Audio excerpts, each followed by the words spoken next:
Why? I'd like to go to jail? Epithet Erased is a masterpiece. It did incredibly great with the extremely limited resources it had available to it. This video will be talking about it, however, I will be avoiding spoilers until a certain section. Aside from that, the show itself will be linked in the top link in the description, as well as the end card. The show itself has a very simple premise. Actually, I'll just let the show explain it. Epithets. Rare powers. Some people got them, some people don't. Do you know what it's called when someone doesn't have an epithet? A Monday, that's right. Of course you know, you're not 6. And if you have an epithet, you're inscribed. Each inscribed person has a unique word attached to their soul that lets them do stuff. Those who are inscribed, the word they have basically gives them a superpower. Think quirks from My Hero Academia or semblances from Ruby. And they're all based off of a completely random word. All of which are dumb. Especially in one character's case. They are dumb. Like, they are so stupid, and it's hilarious, and honestly, and the writing is very similarly to Jello Apocalypse's other show / YouTube series, So This Is Basically. Actually, it's basically So This Is Basically, but it has a storyline and original characters. And I like both.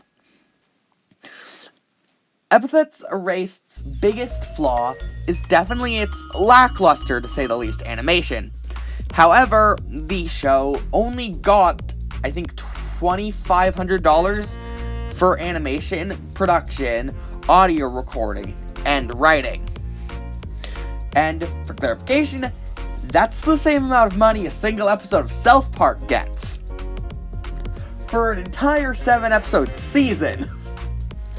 So, it's fine. And honestly, the visual novel-esque art style makes the show stand out from a lot of other web shows or shows on television. It itself is surprising. It's different, and that's a good thing. Characters are incredibly fun and bounce off of each other super well. Honestly, I think the show's worth a watch if you haven't watched it already, as it's split into 2 arcs, the Museum arc and the Redwood Run arc. However, you may be wanting to wait, as the first season of the show is also getting turned into a book along with the first half of the second season. Because, basically, creator wanted to create a second season, they didn't have money, so they basically just went, alright, we're writing a book. And the book will contain the first season as well as the first half of the second season, with a second book on its way. And honestly, this is the first time I've ever been excited for a book. But the show's something that's really worth a watch, with what is one of the simplest premises you can think of, and one of the best executions I have ever seen. The animation is still incredibly snappy, with some of the best writing I've seen in any show ever. On a rewatch, which I'm currently doing as I'm making this video, I'm still finding a lot of the jokes quite enjoyable, and some even more interesting now knowing characters' backstories that are revealed later in the show. And I think that really shows a testament to this show is really good. They put a lot of effort and attention into so many small things that you really didn't need to, yet you did. And I love the character dynamics. Genuinely, a lot of the characters either bounce off of each other really well, or have really sweet and wholesome dynamics, which are fun to watch. There isn't a single character I don't think I like. I don't think there's a single character I don't like, is what I was trying to say. Like, I don't care for a lot of the side characters, but they have like 1 or 2 lines at most, so I wouldn't really count them. But when it comes to the characters shown in the opening, I love them all. Because they're amazing. They are all great. And the writing and narration plays like a D&D campaign, which partially inspired this game. Not game, show. And I think it's something, again, it's worth checking out if you haven't. I'm going to start leaning in spoilers, so why not watch the series? It's honestly not that long, only around 3 hours, and then come back. Or check out the museum arc and then wait for the rest for the book. That's my opinion, at least. Ben looks at car crash. Ben? Ben? Buddy? Ben stares with blank eyes. Eyes one might compare to headlights. Beep, beep. No, not again. Beep, beep, beep. From this point on, I'm going to talk about spoilers, so please beware. So, first up, we're going to go character by character out of the main cast, or as I would like to refer to them, the characters in the intro. Those are who I'd like to consider the main cast members. So first up, Molly. My favorite character out of the main cast so far. She is only 12 years old, extremely cynical, and just generally a really likable character. You end up feeling bad for the fact that she is basically the linchpin holding her family together. And at the start of the show, she is willing to just do whatever people want and get pushed around. Because she really doesn't have any experience or the willpower to stand up to people. But as she grows and interacts with Giovanni, who we'll talk about in a minute, she ends up becoming extremely independent and able to grow and become her own person. To the extent of she even defies her family wishes so she can finally sleep. Molly, being both a student and the running of a store, she rarely gets time to sleep because she's working during the day and night. And due to her parents' negligence, or father's negligence, she ends up getting left in a museum on the night it happens to get robbed by 2 separate parties. So Molly ends up in this conflict that actually allows her to grow as a character.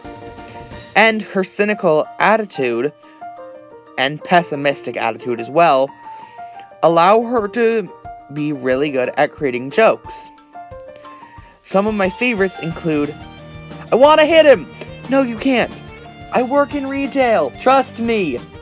Like, I genuinely sent that to one of my friends who just got a job, and they just replied laughing. Yeah, that works. Next up, Giovanni, the character whose theme is playing in the background. Giovanni is actually as well the first Epithet Erased character ever to be known about, due to the song Plaster Brain Soup 02 being uploaded to YouTube on Jello Apocalypse's YouTube channel 3 years ago, compared to Epithet Erased currently being 1 year old, which is kind of neat. But Giovanni is the leader of a squad of the Bonsai Blasters. He is incredibly incompetent, dim-witted, and extremely eccentric. And he's great. He balances off Molly really well and is honestly a really kind person, despite doing crime. And still lives with his mom. Yeah, I don't blame you. Houses are expensive. But Giovanni is one of those characters where he's extremely hard not to like. Because his biggest flaw, and I'm sure a lot of people feel about this, is he's extremely eccentric. but his eccentricity is what allows him to be such a great character. He acts as if his honestly relatively lame epithet of soup isn't that interesting. Sorry, is really interesting when it really isn't, considering all he can do is create soup. But you have moves like the Fog of Dead Souls, or Fog of Lost Souls, or the triple, or the lucky number 13. And he's the reason Molly is able to grow into such a great character. And he's arguably the show's main character, as he shows up in both arcs of the show, compared to Molly, who only shows up in one, and I would consider the main character. Next up is Sylvie. He is great. His epithet of Dreamer, or Big Dreamer, allows him to manipulate dreams and do stuff like that, which is just cool. He's also a psychologist, and just nice. He ends up working for the bad guys at first, but that's because he's strict. And, I mean, do you blame him? The other bad guys are literally in a criminal uniform. But it's really hard not to like him, because he's great. He's a bit calmer, more down to earth, which is balanced by his alternate personality, which happens when he uses his epithet. But he's just an incredibly likable character, and I have little else to say about it. He's underutilized, as he really only joins the cast in episode 3, and he leaves the cast at the end of episode 4, but I can't wait to see more of him in the future installments, if we ever get any. Next up is Indus. Indus is basically the definition of a bumbling idiot. He is incredibly kind and extremely loyal, but he also is extremely stupid. And his loyalness sometimes allows him to be tricked, which is a bad thing, but it makes him likable. He's also the only character who just willingly tells people what their epithet is, being Barrier, which allows him to create barriers. Indus is just an extremely likable character, and his dynamic with Mira is adorable. Speaking of whom, Mira is the first major antagonist of the series, being the antagonist of the museum arc. She suffered throughout her entire life due to her epithet, and is an incredibly likable bad guy. I genuinely feel bad for her, and she wants to remove the pain she's constantly suffering due to her epithet of fragile. And I think that the fact she both wants to stop being in constant pain, combined with the fact she, one, given the opportunity to lose her epithet, declines because what was all that pain for, shows how Mira really just wants to be able to stop this power, its downsides. When you've suffered all your life against one thing, you're not just gonna, and that thing gives you some power, you're not gonna remove that power, because that's the only plus side. And that's something I really appreciate about Mira. And her design shows that as well. I haven't been covering designs much because I think all of them are solid. But Mira's very extremely pale skin show that she really is someone who isn't able to leave much. And she also seems to be very literal, considering she says, "I think I broke my toe," and that comes off as a joke, but after learning her epithet, I'm honestly surprised she was able to stand up half the time. And I think that really shows how strong she is as a character. Next up is Percy. Percy is the first protagonist of the second arc of the show, the Redwood Run arc. And she is good. She's a cop. She's extremely committed to her job and really likable. I don't have much to say on her. But a lot of her lines that intend to be great are. Like, genuinely, she's great. After her is Ramsey. Ramsey, little gerbil face, it has the epithet of Goldbricker, which is just great. He can turn anything into gold. He really doesn't want to be caught using his epithet because he's a wanted criminal working with a police officer and is really scared of Zora, whom we'll get into a moment. Ramsey just is great and has a great dynamic with Percy, which is really why the Redwood Run arc shines. If those two didn't bounce off of each other as well as they do, I don't think that arc would be nearly as good. And then there's Zora, the merciless bounty hunter with the highest bounty in all of Epithet Erased. She's has the epithet Time Dial, which allows her to change anything with a definite beginning and end, which most objects have a beginning and end. Everything's come into existence at one point, and most things will end. So she can just freaking blow up the sun if she wants to, since it has an end.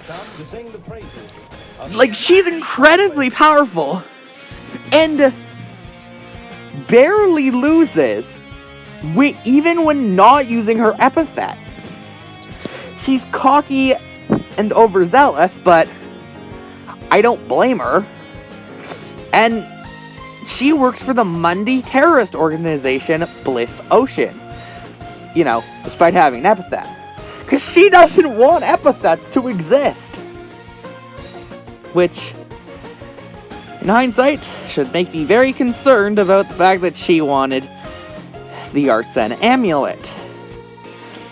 Oh yeah, I should probably say what that is. The Arsene Amulet, super magic relic, basic stuff.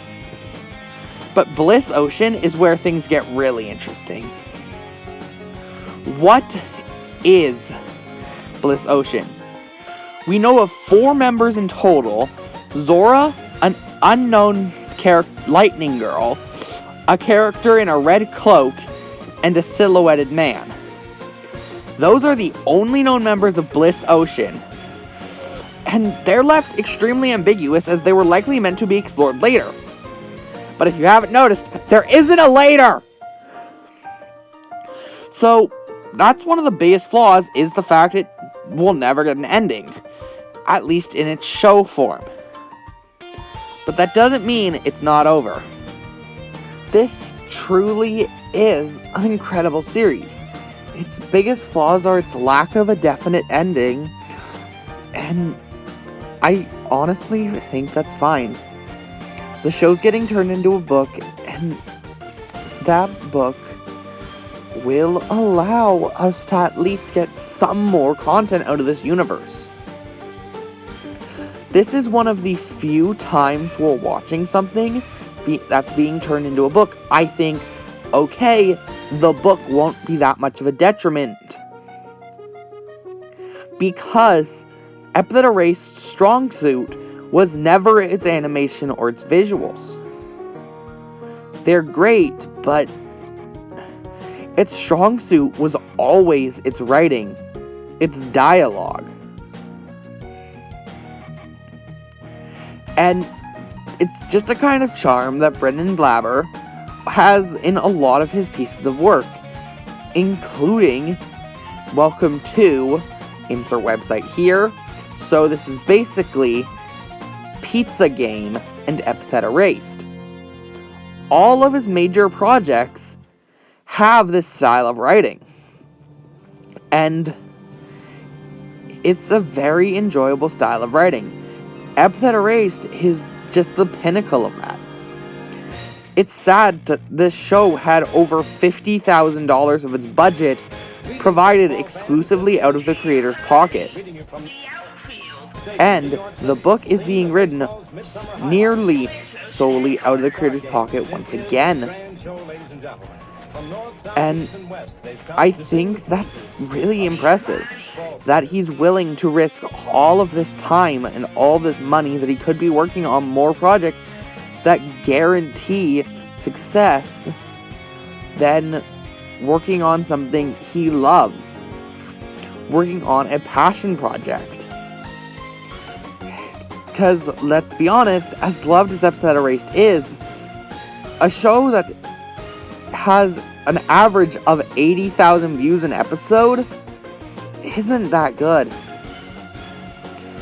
Even if it's an incredibly great show, it's not a financial idea that you should worth pursuing. But the fact that he's willing, the fact that he cares enough about this series that he loves, this idea, this concept, is what is impressive. I do not want to see this show end. I would love to be able to do the same thing for a project I made. Support it to its fullest. But I don't think that's a possibility. But I think it's nice just to see that we got this show at all. And I don't think I would have been exposed to it if it wasn't for the show, as similar to Pizza Game, which I completely forgot about after hearing about it. If it were just a book, it would have stayed in my mind. Compared to Epithet Erased, which I do think about every couple of months because of all of its great jokes or lines, and I think the show deserves more love. I know I went spoilery, but if you're still watching this, please check the show out. If you liked the show, buy the book. I think the show needs so much more support. Genuinely, just do something. And if you did watch the show and haven't watched it since it aired like I did recently, it's worth a rewatch. It genuinely is. It's a really good show, and I forgot how funny some of these jokes were. Maybe share it to a friend who might enjoy it. It's not even my channel, it's not my show. I just think it's quite enjoyable. But I'll see you guys in the next one. Like and subscribe for more.